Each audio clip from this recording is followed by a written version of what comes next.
আজি শ্যামকানু মহন্তই ছিংগাপুৰৰ পৰা দিয়া ভাষ্যৰ কিয়দাংশ প্ৰতিদিন টাইমে দৰ্শকসকলক আমি কওঁ যে 19 তাৰিখে জুবিন গাৰ্গ ঢুকাইছে আজি 25 তাৰিখ এই কথাখিনি ক'বলৈ শ্যামকানু মহন্তক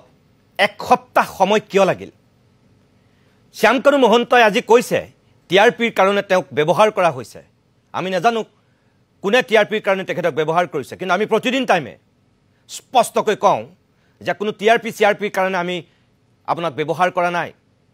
19 তাৰিখৰ পৰা 23 তাৰিখলৈকে 5 দিন জুবিনক জিদ্ৰাখন জ্বলাই চাই কৰি দিয়া হৈছিল আমি 22 তাৰিখে তিনিটা প্ৰশ্ন উত্থাপন কৰিছিলো ছিংগাপুৰ এছ'চিয়েশ্যন সিদ্ধাৰ্থ শৰ্মা আৰু আপোনাক লৈ আমি প্ৰশ্ন কৰিছিলো যে কিয় এতিয়ালৈকে আপুনি মুখ খোলা নাই সিদ্ধাৰ্থ শৰ্মাই কিয় মুখ খোলা নাই আমি প্ৰশ্ন কৰিছিলো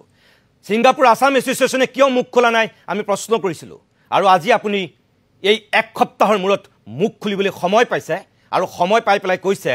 যে টিআৰপিৰ কাৰণে আপোনাক বদনামি কৰা হৈছে আপুনি কৈছে জুবিন গাৰ্গ সুস্থ আছিল 7 তাৰিখে দিল্লী মুম্বাইত তেওঁ কৰবাত প্ৰগ্ৰাম কৰাৰ কথা কৈছে তেওঁ 17 তাৰিখে গৈছে ইয়াৰ পৰা 7 তাৰিখৰ পৰা 10 দিনৰ পিছত ইয়াৰ পৰা গৈছে মানুহক বেমাৰ হ'বলে এঘণ্টাই যথেষ্ট 7 তাৰিখে তেওঁ সুস্থ অৱস্থাত গান গাব পাৰে তাৰ পিছত কি তেওঁ বেমাৰ হ'ব নোৱাৰে কেনেকুৱা কথা ক'বলৈ আহিছে এক সপ্তাহৰ পিছত ওলাই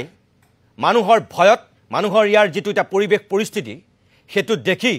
ত্ৰাহি মধুসূদন খুঁৱৰী তাত পলাই থাকি এতিয়া আকৌ আবুল তাবুল গাইছে শ্যামকানু মহন্তই এটো হোৱা অনুচিত এটো হ'ব নোৱাৰে আপুনি ইতিমধ্যেই যিখিনি কথা কৈছে অসমৰ মানুহে ভাল পোৱা নাই আপুনি আত্মসমৰ্পণ কৰক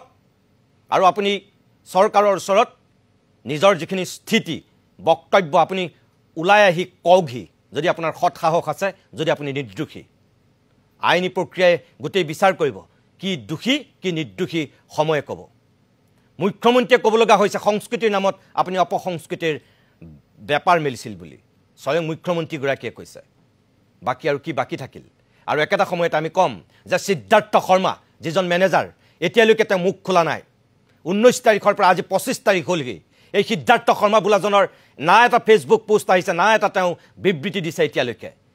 ইমান দায়িত্ব জ্ঞানহীন কাণ্ড জ্ঞানহীন এজন মানুহ সুদীৰ্ঘ বছৰৰ পাছত বছৰ ধৰি কেনেকৈ জুবিন গাৰ্গৰ মেনেজাৰ হৈ আছিল সেয়া ভগৱানে জানে আৰু সেয়া জুবিন গাৰ্গে জানে অসমত যেটো পৰিবেশ পৰিস্থিতি সেই সন্দৰ্ভত এতিয়ালৈকে নিজৰ এটা বক্তব্য দিবলৈ তেওঁ সাহস কৰা নাই যদি সিদ্ধাৰ্থ শৰ্মা নিৰ্দোষী তেওঁ গাত যদি কোনো দুখ নাই তেনেহলে তেওঁ উলাই আহিবলৈ কিয় ইমান ভয় কিয় তেওঁ এটা বক্তব্য দিব পৰা নাই দিল্লীত আহি তেওঁ কিয়